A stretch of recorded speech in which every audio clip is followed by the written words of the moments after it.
Hello, आप सभी का स्वागत है मेरे चैनल अंजू क्रिएटिविटी पर। और आज मैं बना रही हूँ आटे की सेवइयाँ। तो सेवइयाँ बनाने के लिए मैंने ले लिया है आटा। मैंने 1 किलो आटा ले लिया है और इसमें मैं स्वाद अनुसार नमक डालूँगी। नमक थोड़ा ही डालना है। आप यदि नमक पसंद नहीं करते हैं सेवइयों में तो ना डालें, स्किप कर सकते हैं। थोड़ा थोड़ा पानी डालकर इसका एक टाइट डो लगा लूँगी। तो अब मैं इसमें थोड़ा पानी और डाल रही हूँ। पानी कभी भी एक साथ डालकर डो ना बनाएं, थोड़ा थोड़ा डालकर ही बनाएं। और हमें पूरी पराठे से भी ज़्यादा टाइट डो बनाना है इसका।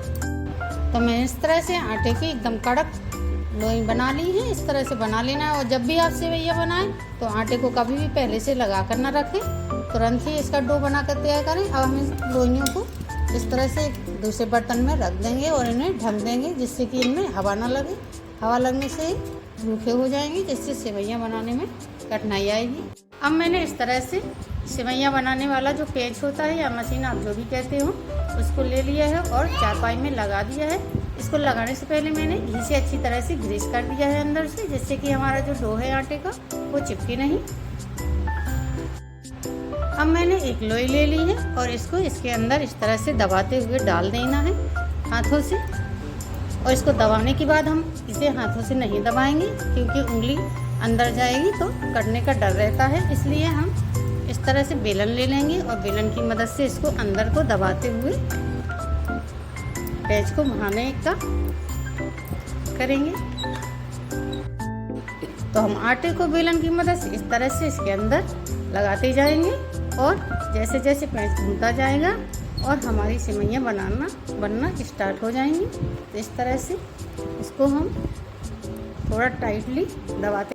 तो ये देखिए सेवइयाँ बनकर नीचे तैयार हो रही हैं। अब मैंने यहाँ पर एक रस्सी को बांध लिया था और नीचे एक कपड़ा बिछा दिया है। जैसे इस तरह से तोड़कर हम टांगते जाएंगे और इसी तरह से हम सारी सेवइयाँ को बनाकर तैयार कर लेंगे। इस तरह से हमें दोबारा से फिर से इसमें लोई लगा देना है और फिर से इसी तरह से सेवइयों को हम बनाते जाएंगे। तो इस तरह से सारी सेवइयों को बनाकर तैयार कर लिया है और इन्हें इसी तरह से हवा में सूखने देंगे पंखे की। और फिर हम इसे धूप दिखाएंगे, जिससे कि अच्छी तरह से सूख जाए और इन्हें स्टोर करके रखा जा सके। तो एक दिन पंखे की हवा में सुखाने के बाद मैंने सेवइयों को अब धूप में फैला दिया है, जिससे कि इन्हें पूरे दिन की तेज धूप लगे और ये अच्छी तरह से सूख जाए, इनमें जरा से भी नमी न रहे। देखिए, आप देख सकते हैं बिल्कुल एक एक सेवइयाँ है, एक के ऊपर एक चिपकी नहीं है, ना ही कहीं पर भी कुछ दिख रहे हैं। तो इस तरह से फैलाने से डोरी पर इसी तरह से सेवइयाँ बनकर तैयार हो जाती हैं। देखने में भी कितनी सुंदर लग रही हैं और बनते समय भी ये एक एक दिखेंगी बिल्कुल। तो आप देख सकते हैं कि धूप आना भी शुरू हुई है। धीरे धीरे सारी सेवइयों में धूप आ जाएगी और ये पूरे दिन बहुत बढ़िया तरीके से सूख कर तैयार हो जाएंगी। तो ये देखिए, मैंने पूरे दिन की धूप लगने के बाद सारी सेवइयों को एक बड़े से टब में इकट्ठा करके रख लिया है। इनमें पूरे दिन की धूप लगने से अच्छी तरह से सूख चुकी हैं, इनमें जरा सी भी नमी नहीं रह गई है। धूप से उठाने के बाद मैंने सेवइयों को ठंडा होने दिया, क्योंकि धूप में रहने से गर्म हो जाती है। तो इनको बिल्कुल ठंडा हो जाने देना है, तभी इनको स्टोर करना है। तो अब स्टोर करने के लिए बिल्कुल तैयार है सेवइयाँ।